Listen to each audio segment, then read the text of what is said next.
ఇక్కడ చూసుకుంటే హిందూ మతానికి సంబంధించి అనేది మనం చూద్దాం. ఇది అందరికీ తెలిసిందే. మనకి ఓంకి సంబంధించి దాని తలక గుర్తుని ఇమేజ్ ఇక్కడ ఇవ్వడం జరిగింది. ప్రపంచంలోని మతాలలో హిందూ మతం చాలా పురాతనమైనది. దీనిని సనాతన ధర్మం అని కూడా పిలుస్తారు.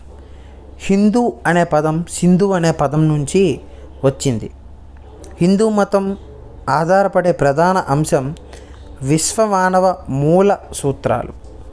అనేక మార్గాల ద్వారా భగవంతుడిని చేరవచ్చు. హిందూ మతంలో అనేక రకాల పూజా విధానాలు కలవు. అన్ని జీవులలో మరియు నిర్జీవులలో కూడా భగవంతుడి ఉన్నాడని ఈ మతం తెలియజేస్తుంది.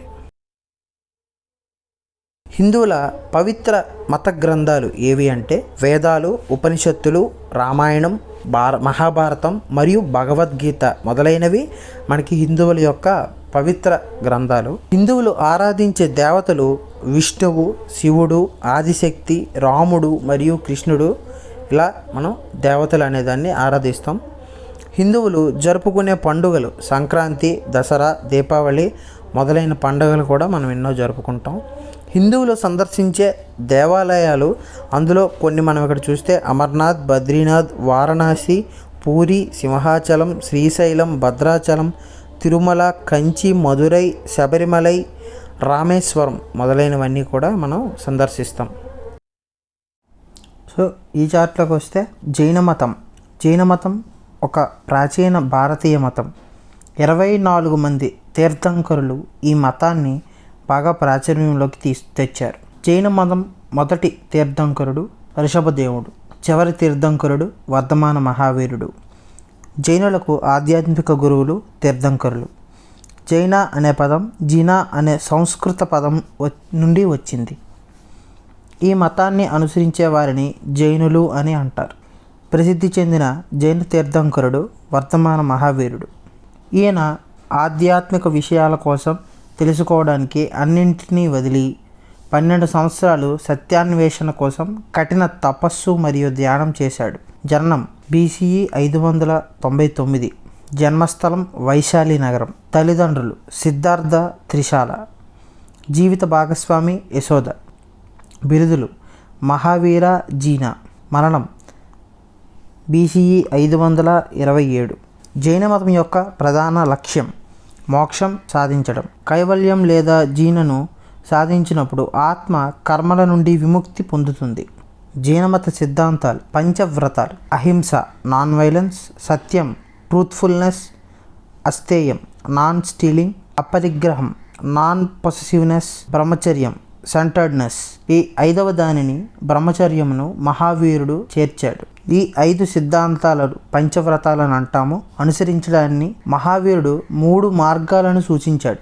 వాటిని త్రిరత్నాలు అని అంటాం. సమ్యక్ దర్శనం, సరైన విశ్వాసం; సమ్యక్ జ్ఞానం, సరైన జ్ఞానం; సమ్యక్ చరిత్ర, సరైన ప్రవర్తన. బాహుబలి ఈయన రిషభనాథ అదే జైన మతం యొక్క మొదటి తీర్థంకరుడి కుమారుడు. కోమటేశ్వర ఆలయం కర్ణాటకలోని శ్రావణ బెలగోల ఉంది. కోమటేశ్వర ఆలయం చారిత్రక జైన దేవాలయం. కోమటేశ్వర విగ్రహం ప్రపంచంలోనే అతి పెద్ద ఏకశిల విగ్రహంలో ఒకటి.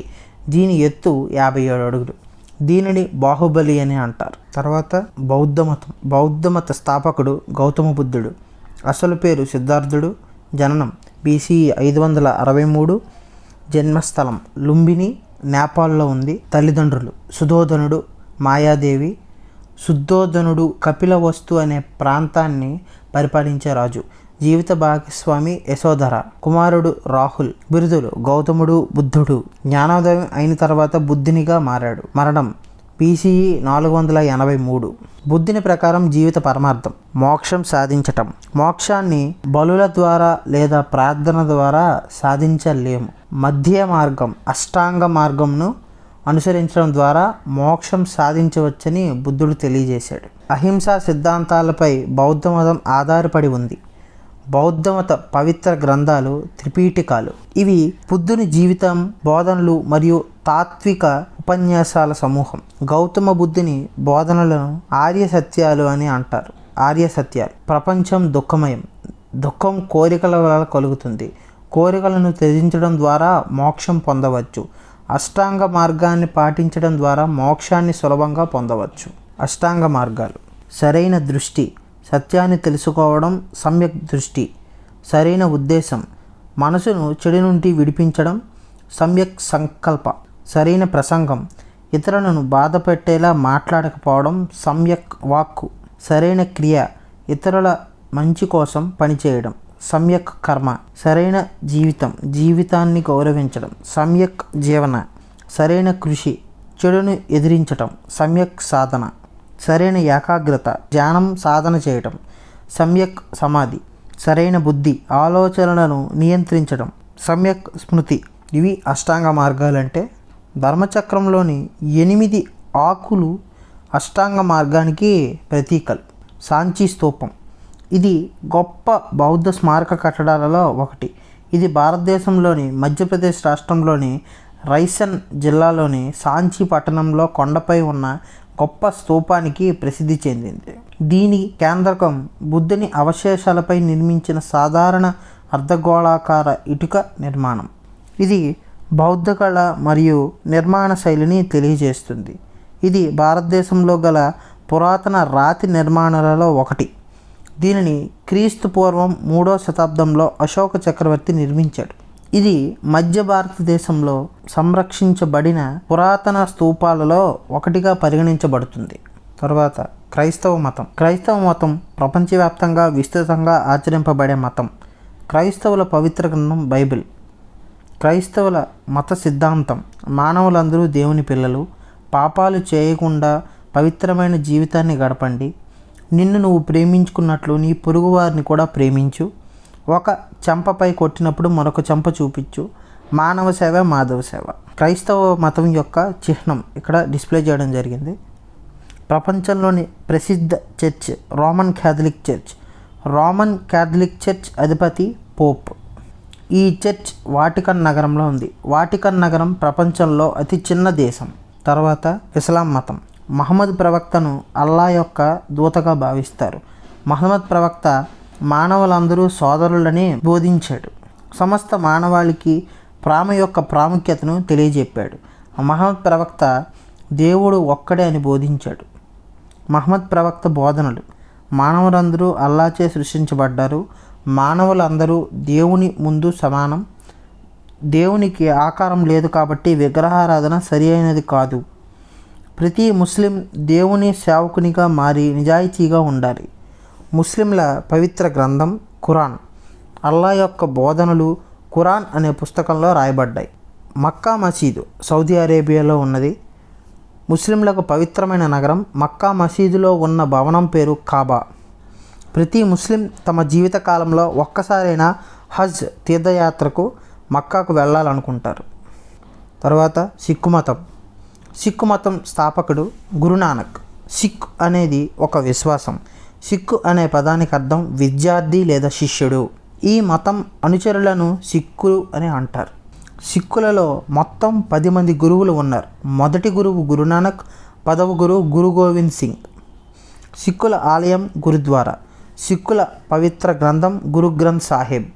సిక్కులకు అత్యంత ముఖ్యమైన పుణ్యక్షేత్రం స్వర్ణ దేవాలయం పంజాబ్లోని అమృత్సర్ నగరంలో ఉంది.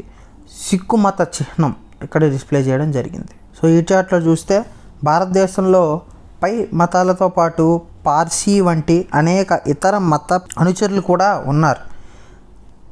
అన్ని మతాల వారు ఇతర మతపరమైన వేడుకల్లో చురుకుగా పాల్గొంటారు. ఉదాహరణ హోలీ, రక్షాబంధన్ మరియు నెల్లూరులోని రొట్టెల పండుగ.